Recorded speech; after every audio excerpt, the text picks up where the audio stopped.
Capítulo 4.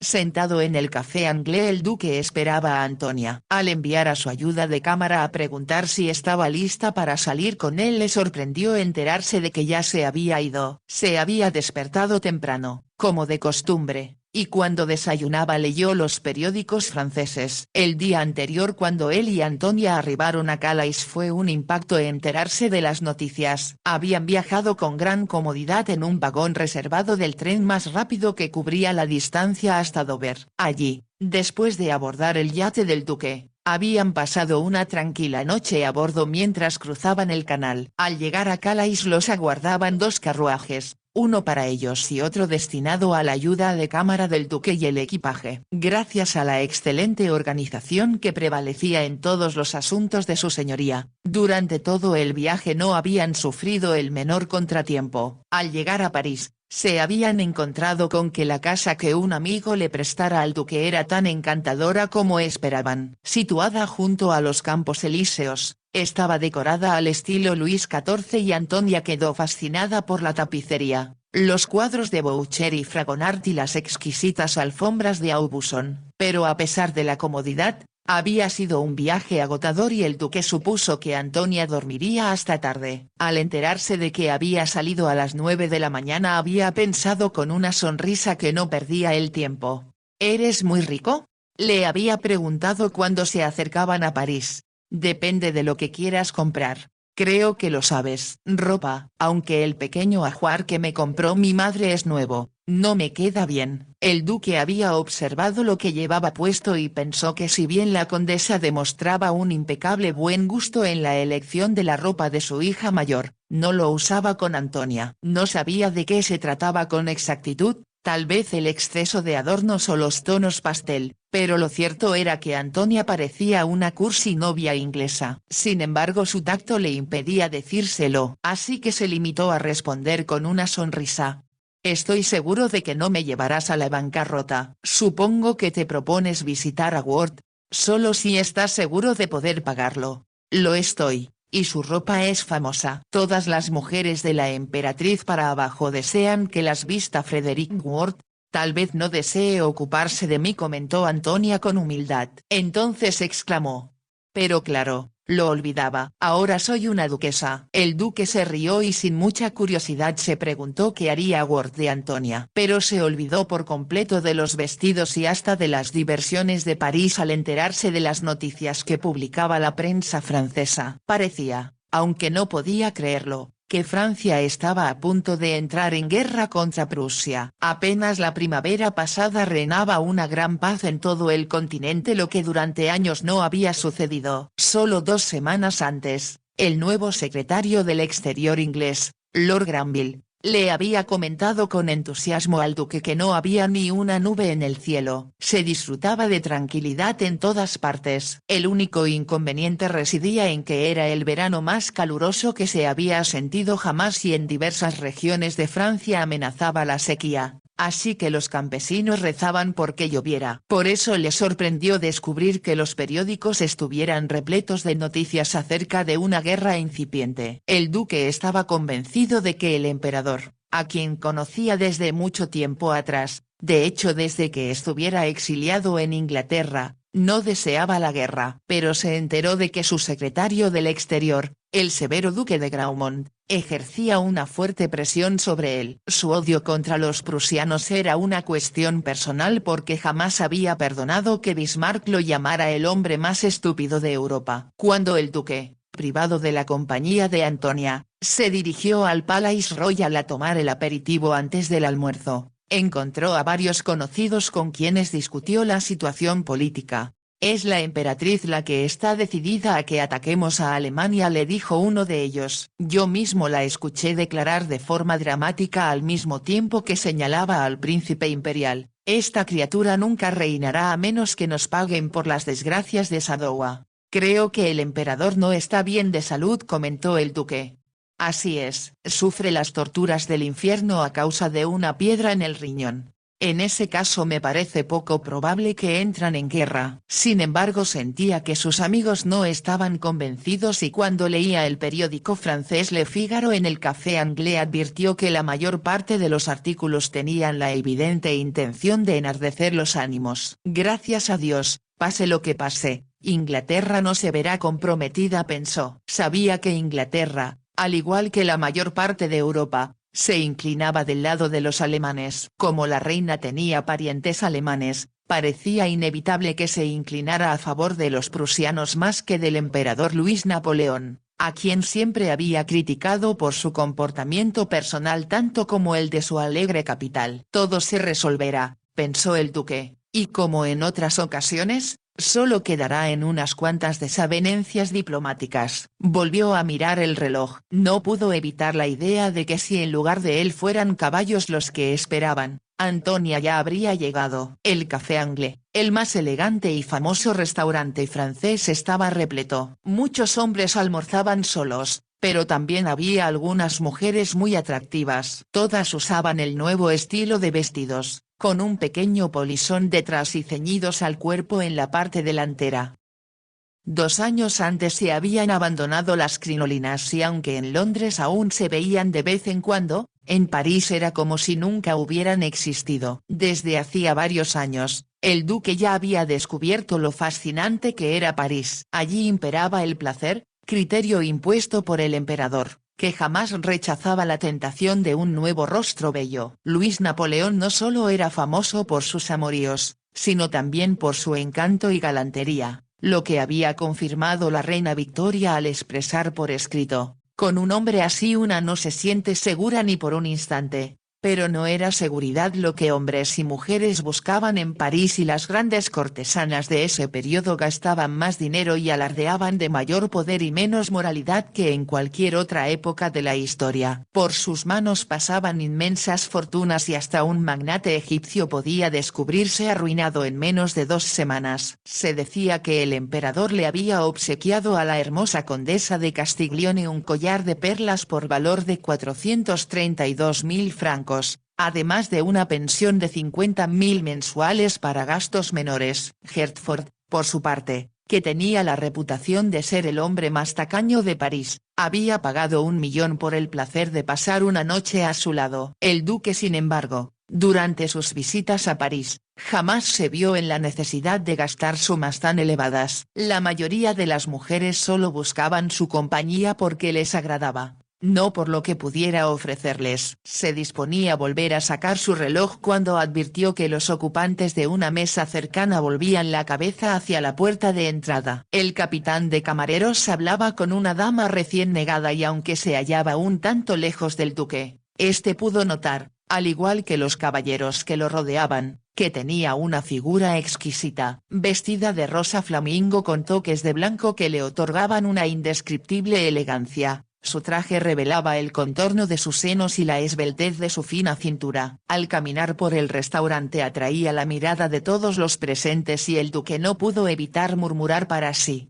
«Dios, qué figura». Observaba cómo se movía y cuando casi llegaba a su mesa se dio cuenta pasmado de que no se trataba de una desconocida ni de una francesa. Era Antonia. Cuando el capitán de camareros acercó la silla para que ella tomara asiento, el duque se puso de pie sin poder ocultar su asombro. Aunque sabía que Antonia tenía ojos grandes, nunca había advertido lo enormes que eran para su pequeño rostro.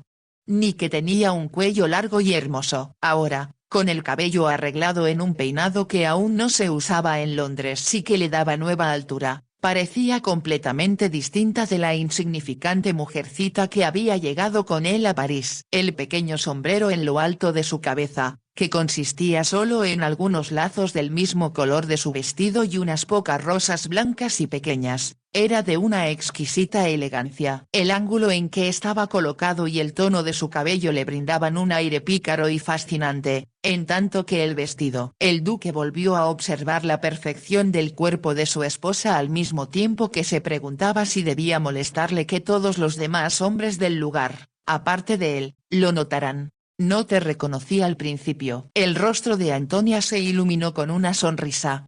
«Era lo que esperaba que dijeras. Yo misma no me reconozco». ¡Qué transformación! El señor Ward fue muy bondadoso. No deseaba recibirme. Está cansado y planea salir de la ciudad en unos pocos días. ¿Cómo lo convenciste? Estaba dispuesta a pedírselo de rodillas, pero cuando me vio se horrorizó tanto ante mi apariencia que creo que me consideró un reto. Antonia suspiró contenta. Me alegro de que te agrade. Creo que sí, pero a la vez, veo que a partir de ahora mi papel de esposo será muy diferente de lo que había imaginado. Antonia exclamó con entusiasmo. Eso es un halago. Y el primero que me haces. ¿De veras he sido tan poco gentil? No tenías por qué halagarme y no te molestes en decirme lo fea que parecía. El señor Ward me lo repitió varias veces, tanto en francés como en inglés. Se rió antes de proseguir.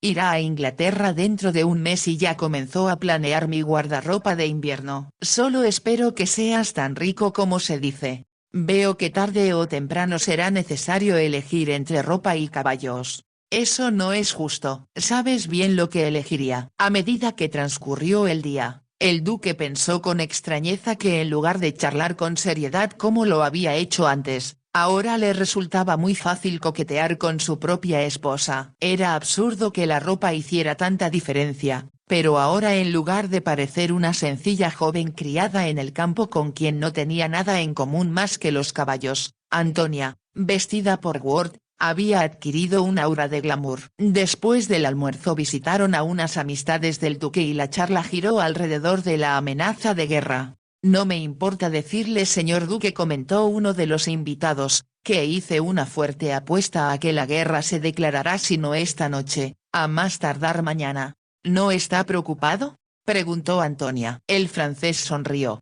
En París estamos absolutamente seguros. En solo cuestión de días nuestro excelente ejército pondrá a esos prusianos en su lugar de una vez por todas. He oído decir que sus tropas están muy bien entrenadas, comentó el duque, y que todas las vías ferroviarias de Alemania se construyen para cubrir necesidades militares. Pero nosotros tenemos algo más importante, respondió el francés, mejores armas, así como una nueva y secreta, la ametralladora. ¿Qué es? Un rifle que consta de una carga de 25 tiros que se disparan en rápida sucesión con solo tirar de una manija. Cuando regresaban a su casa, Antonia preguntó. ¿Crees que habrá guerra? Espero que no. Pero en cualquier caso, se librará en Alemania, no aquí. ¿Crees que los franceses podrán avanzar sin que los alemanes los detengan? Al menos ellos así lo creen. Esa noche cenarían con la marquesa de Varus, que después ofrecería un baile en su magnífico castillo cerca del Bois. Cuando se cambiaba, Antonia no solo se sentía emocionada de poder lucir el maravilloso vestido que Ward le enviara, sino también por contar con la ayuda de una doncella francesa. La habían contratado para que la atendiera durante su estancia en París y a Antonia había vuelto a sorprenderle la meticulosidad con que el equipo de trabajo del duque planeaba hasta el más mínimo detalle. Sabía que al regresar a Inglaterra encontraría que el señor Graham ya habría contratado a una doncella inglesa para atenderla, experta en el cuidado de trajes de montar. La francesita era alegre y eficiente. Charló con animación cuando le arreglaba el cabello de la misma forma que el estilista que el señor Ward había hecho ir a su tienda para que la peinara mientras terminaban el vestido que tanto asombrara al duque a la hora del almuerzo. Por ninguna otra dama, aunque fuera de máxima importancia, me tomaría tantas molestias, había comentado el señor Ward. ¿Entonces a qué debo ese honor, señor?, preguntó Antonia. A que como yo, es inglesa, y estoy harto de que los franceses siempre supongan que todas las inglesas son cursis, sosas y de dientes saltones. Los dos se habían reído, pero Antonia sabía que no solo era patriotismo, sino también el desafío, lo que le había resultado irresistible. ¿Cómo nunca me había dado cuenta de que tengo una bonita figura?,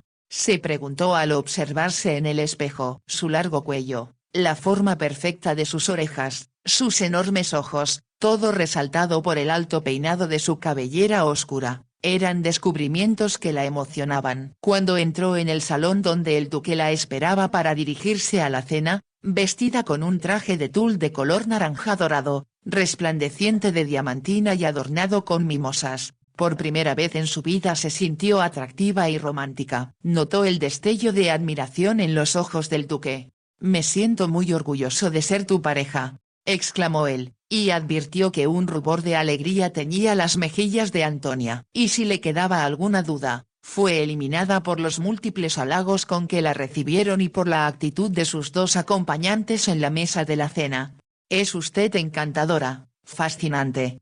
Nunca creí que una estrella descendiera del cielo a tan temprana hora de la noche». A pesar de lo exagerado del comentario, Antonia percibió la sincera admiración en los ojos del hombre que se lo hizo. Y en cuanto comenzó el baile la asediaron con peticiones para aparecer en su carnet, por lo que fue una experiencia que jamás soñó vivir. Volvió al lado del duque después de bailar un vals con un apuesto y ardiente joven diplomático. «¿Te diviertes?», le preguntó él. «Todo es maravilloso, como jamás lo imaginé, pero me gustaría». Iba a decirle que deseaba bailar con él, cuando los interrumpió una exclamación de alegría. «Arthur, querido mío, ¿cómo no me dijeron que estabas en París?». Una hermosa mujer extendía sus manos hacia el duque y lo miraba con una expresión que no disimulaba su interés por él. «Ludovica», exclamó el duque, «me enteré de que habías regresado a Viena. Nos fuimos pero volvimos. Te extrañé. No sabes cuánto». Todas sus palabras parecían tener un doble sentido tanto íntimo como provocativo. Como si de pronto recordara la presencia de Antonia, él dijo: «Vine aquí a pasar mi luna de miel. Te presento a mi esposa, Antonia, la condesa de Rezonville». El saludo que la condesa le dirigió a Antonia fue tan breve que resultó casi un insulto. Entonces tomó al duque del brazo y lo miró, como para hacerle evidente que sus sentimientos de otra época continuaban vivos. Turbada y sin saber cómo comportarse en tales circunstancias, Antonia miró a su alrededor y en un instante su siguiente pareja se hallaba a su lado. Cuando la escoltaba hacia la pista de baile, volvió la cabeza y observó que el duque, con la condesa tomada del brazo, cruzaba una puerta que daba al jardín. Antonia no ignoraba que afuera había glorietas muy discretas, con mullidos cojines que brindaban la seguridad de hablar sin ser escuchados. No pudo evitar la sensación de que, aunque el duque no la hubiera sacado a bailar, tal vez la habría llevado al jardín. Estaba segura de que si lo hubiera acompañado la marquesa, hacia allí habrían dirigido sus pasos. Suspiró y se dijo que aunque el duque hubiera pensado en la marquesa durante el viaje a París, y tal vez durante este mismo día, sin duda en ese momento la había olvidado. Nunca había conocido a una mujer más fascinante que la condesa de Rezonville. Por la referencia a Viena dedujo que era austriaca. Su cabellera tenía el oscuro rojo que encantaba a las vienesas, porque deseaban parecerse a su bella emperatriz. Sus ojos oscuros, casi color violeta en el fondo, resplandecían como todo en ella. Estos pensamientos provocaron que Antonia sintiera que, a pesar de la elegante creación de Ward, ella carecía de algo que la condesa parecía poseer en abundancia. «Está muy pensativa». La voz de su pareja interrumpió sus cavilaciones. «Lo siento», contestó Antonia. «Ojalá estuviera pensando en mí. Pero si no lo conozco, eso es fácil de resolver». «¿Cuándo puedo volver a verla? ¿En dónde se hospeda?». Ella se rió porque eran preguntas que le habían hecho todas sus parejas. Terminó la pieza y otro francés la condujo a la pista. Aunque miraba con frecuencia hacia la puerta del jardín, no había señales del duque ni de la condesa. Perdió la cuenta de sus parejas. Entonces se encontró en brazos de un hombre que no recordaba que le hubieran presentado. También estaba segura de que su nombre no figuraba en su carnet de baile. «¿Es usted la duquesa de Doncaster?», preguntó el hombre. «Sí, lo soy, pero tengo la impresión de que no nos han presentado». «¿Está con usted su esposo?». «Sí, por supuesto. Estamos de luna de miel». El hombre paseó la mirada por el salón. «No lo veo. Está en el jardín con una dama hermosa y fascinante que según creo es una vieja amiga suya». Se mostró encantada de verlo. «¿Cómo se llama?». La pregunta fue tan abrupta que le hizo perder el ritmo. «Es la condesa de Rezonville». «Lo que sospechaba», exclamó el francés enfurecido. Dejó de bailar, tomó a Antonia del brazo y la condujo a través del salón hacia la puerta que daba al jardín. Sin duda los encontraremos como usted dijo en el jardín. La ferocidad en el tono de su voz hizo que Antonia respondiera. Pude haberme equivocado. ¿Quién es usted? ¿Por qué se interesa en mi esposo? Resulta que estoy casado con la hermosa y fascinante dama que usted describió. El corazón de Antonia dio un vuelco. Comprendió que su comentario había provocado la furia que embargaba al conde. ¿Cómo hubiera podido imaginar? Se preguntó frenética, que era el esposo de la condesa. Se detuvieron al llegar al jardín, para que su vista se acostumbrara a la penumbra del lugar, solo iluminado por las pequeñas linternas chinas que colgaban de los árboles. Estoy segura de que ya no se encuentran aquí. Busquemos en el comedor, sugirió Antonia. El conde no respondió, pero sin soltarla la condujo hacia la derecha. Se dirigieron hacia la primera glorieta y perturbaron a una pareja que se besaba con pasión. Discúlpenos señores, musitó el conde y se encaminó a la siguiente. Deténgase, exclamó Antonia. No sé qué sospecha, pero estoy segura de que está equivocado. Mi esposo y yo iniciamos apenas ayer nuestra luna de miel. Creo que debe estar buscándome en el salón de baile.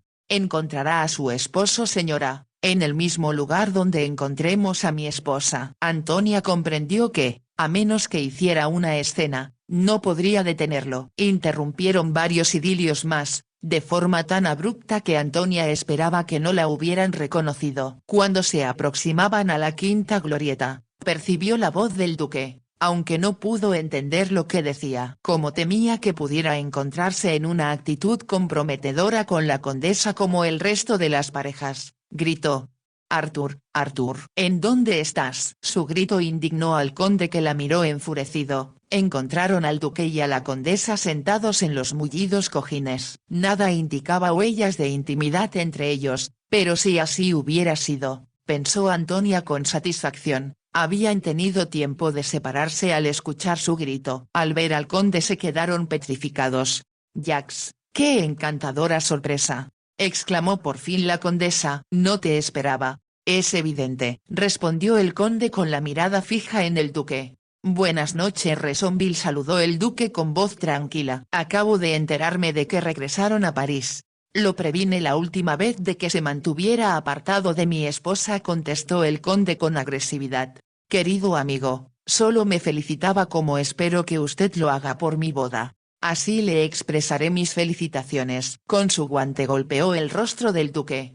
Lo considero un insulto. Esa es la intención. Mis padrinos lo visitarán. No pienso esperar. Nos batiremos al amanecer. Aceptado, respondió el duque y le ofreció su brazo a Antonia. Debemos despedirnos de nuestra anfitriona, le indicó. Antonia se alegró de apoyarse en su brazo, ya que se sentía a punto de desplomarse. Cuando se alejaban escuchó la discusión que los condes sostenían a gritos. En silencio, el duque la condujo hacia el lugar donde la marquesa despedía a sus invitados. Fue una velada encantadora, le dijo a la anfitriona. Me alegro de que hayan venido. Y si se quedan en París, espero que volvamos a vernos.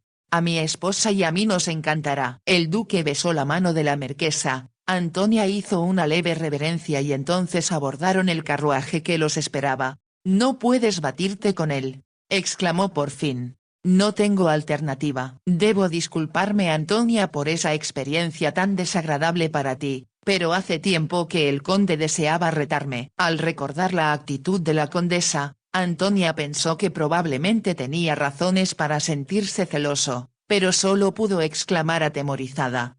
Puede matarte. No es probable. La mayor parte de los duelos son civilizados. Un poco de sangre y el honor queda a salvo. ¿Estás seguro? Antonia pensaba en la furia del conde y en su agresiva actitud. Te aseguro, Antonia, que no hay razón para preocuparse. Cuando despiertes mañana todo habrá terminado. ¿Puedo ir contigo? No, por supuesto que no. No se permiten espectadores. Todo es una simple formalidad para que el conde salve su orgullo. La condesa es muy atractiva. Mucho. Y te aseguro que no fui el primero en descubrirlo. Entonces, ¿por qué se baten por ella? Es cuestión de honor. Confieso, ya que prometimos ser sinceros, que el conde puede tener razones para sentirse indignado conmigo, pero no puedes batirte contra todos los que sienten celos de ti. Espero que no. Pero Resonville siempre ha sido un tipo exageradamente dramático. En cierta ocasión habló de retar al emperador, pero por fortuna lo convencieron de que no hiciera el ridículo. ¿No podrían convencerlo ahora? Yo no soy el emperador. Te aseguro que no le temo. Al llegar a la casa, la condujo al vestíbulo, tomó su mano para besarla y le dijo: como comprenderás, debo efectuar algunos preparativos. Duerme bien, Antonia. Cuando desayunemos juntos mañana todo este desagradable asunto habrá pasado al olvido. Volvió a salir y ella escuchó que el carruaje partía. Llame a Tur y dígale que deseo verlo de inmediato, le ordenó Antonia al lacayo que estaba de servicio. Tur la guiaba a través de la penumbra de los árboles. A Antonia le había sido muy difícil convencerlo de que la llevara al Bois al amanecer, cuando lo llamó después de la partida del duque. Pero ante la amenaza de que iría sola, el hombre accedió. No sé qué dirá su señoría. No cesaba de murmurar con inquietud. Yo asumiré la responsabilidad. Tur sabe bien que no puede desobedecerme, así que le ordeno que me lleve al Bois para observar el duelo por si su señoría es herido y requiere atención. Para calmarlo más agregó: si resulta ileso volveremos a casa mucho antes que él. Lanzó un suspiro de alivio cuando Tur accedió. Llevaba muchos años al servicio del duque y siempre lo acompañaba en sus viajes. Como deseaba enterarse de muchas cosas, Antonia insistió en que Tur subiera con ella al interior del carruaje. Hábleme del conde de Resonville, le pidió. ¿Es buen tirador? Se dice que se ha batido en muchos duelos, señora. ¿Y había retado al duque antes? Hubo un pequeño problema hace 2 años, señora. ¿Qué tipo de problema? Antonia advirtió que Tur parecía confundido y agregó: creo que lo adivino. Pero en esa ocasión no lo retó. Amenazó con hacerlo. Pero como su señoría se hospedaba en la embajada, creo que el conde temió provocar un incidente internacional. Ya veo, repuso Antonia. Comprendió que ahora que el duque no se hallaba bajo la protección de la bandera inglesa, el conde había aprovechado para tomar la venganza que quedara pendiente 2 años atrás. Se sintió muy angustiada. No se inquiete, señora. Todo saldrá bien. Nadie maneja la pistola mejor que su señoría. Sí, estoy segura de que no pasará nada con Vino, más para convencerse a sí misma que para responderle a Tur. Pero en su interior sentía un presentimiento muy amargo. A través de los árboles, Tur y ella podían observar el claro del bosque. Los duelistas ya se encontraban en su sitio. El conde acompañado de sus padrinos y el duque de los suyos. Un hombre, que ella supuso que sería el árbitro, estaba junto a otro que sostenía un maletín negro. Con el corazón oprimido, Antonia comprendió que era un médico. Comenzaba a amanecer y pronto fue posible ver todo con claridad. No podré soportarlo, se dijo Antonia. Se preguntó si debía correr y suplicarles que no se batieran, pero temió que solo lograría avergonzar al duque. No la escucharían y si el duelo no se realizaba ese día, sería al siguiente. Apretó los dientes para no gritar. El árbitro llamó a los duelistas que se colocaron de espaldas. 10 pasos, le escuchó decir Antonia y después comenzó a contar. 1, 2, 3. El duque era más alto que el conde y se movía con una lentitud y dignidad que hizo que Antonia se sintiera muy orgullosa. 8, 9, 10. Antonia contuvo el aliento. El duque y el conde se volvieron y apuntaron. Fuego. El duque con soberbia puntería solo rozó el brazo del conde. Una mancha carmesí apareció en su chaqueta. Los padrinos del duque se acercaron a ellos. El honor quedó satisfecho, afirmaron. El duque bajó el brazo. No para mí, exclamó enfurecido el conde. Y entonces disparó. Antonia se dio cuenta de que al bajar los brazos el duque había quedado sin guardia y además se había puesto por completo al frente del conde. Por un instante le pareció que había fallado el tiro, pero cuando el duque se desplomó, ahogó el grito que pugnaba por salir de su garganta y corrió hacia él. Al llegar a su lado estaba segura de que había muerto.